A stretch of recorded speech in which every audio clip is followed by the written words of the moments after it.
60 Minutes Overtime. It's 46 days since Hurricane Maria swept across, tore across the island. I mean, it was a bullseye hit. It was a brand new island 24 hours later. There's no food, there's no water, there's no gasoline, there's no diesel, there's no power, there's no running water, there's no banks, there's no ATMs, there's nothing. We just keep hearing stories about how nobody has any power, people are cut off. I know FEMA is delivering 1 million meals and water every day still, and the question is really, what's going on down there? I'm Graham Messick. I'm one of the producers of the piece we did this week on Puerto Rico. I'm Michael Karsis. I'm one of the producers of this Puerto Rico story with Steve Kroft. The associate producers in this piece, Jack Weingart and Vanessa Fica, were constantly being dispatched all over the island while we were really working in San Juan. We arrived together probably mid-afternoon, early afternoon. It really didn't hit until nighttime, because when night fell, you could look out from your window and see everything mostly was dark. So at night, you just hear this constant humming of the generators. And there were a couple establishments that had generators with power. We did an interview with this economist, Orlando Sotomayor, from the University of Puerto Rico. There were other sources. We were constantly interrupted by the sounds of choppers overhead. He said, that's the new sound of Puerto Rico now. Before it used to be the frogs. We have the cookie, they go cookie at night. Now it's the generators and the helicopters. How many family? I went out with General Buchanan, who goes out with a FEMA deputy, and they're essentially airdrop missions because these towns are cut off. The neighborhood we went to was essentially completely destroyed by Hurricane Maria. A few of the houses have received blue tarps, so neighbors were helping neighbors. People were putting blue tarps over their homes. In the hospital and I went on one trip with Steve Kroft to the town of Utuado, which is in the interior of the island.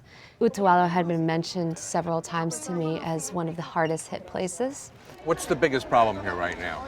the biggest problem here is the water. Do you catch rainwater? Yeah, it's rainwater. Yeah, I use it for the toilet, washing. The people of Utuado had developed this ingenious contraption, this pulley system, where they attached a grocery cart and would ferry supplies, water, gasoline, food, across the river. When we asked them, how are you doing? Are you getting what you need? They said we're getting something, and we're really grateful, but it's tough. If you're able to get to a town that's inland, you're going to be driving through the mountains, and there's a lot of essentially sprouts of PVC pipe coming off of these mountains where people are congregating to not only wash their hair, wash their clothes, they're also bucketing the water and taking it home to just get by. I mean, they know that they're not supposed to drink it. Some people are. They're boiling it and taking the risk because they just need something to drink. That's how important water is for people right now on the island. We were there for the first day of school for several elementary schools. They were opening up for children to try to give them a sense of normalcy through all the chaos. But at the same time, you could just tell things weren't normal because there's no electricity. The classrooms are dark, it's stuffy. Seeing parents come by requesting their kids' school records so that way the kids could enroll in school in the mainland. I met one family who said, we're going to Boston. We know, someone there. We're going to be living in a shelter. But for them, that was better than staying in San Juan. They had been subsisting on Coke, Coca-Cola, and chips, they said. They just said this is no way to live. And that's just the reality that a lot of people have there. It's just no hope. I went to the San Juan airport because a lot of people are deciding to leave the island temporarily and also for good. And I found the airport to be one of the saddest parts in Puerto Rico.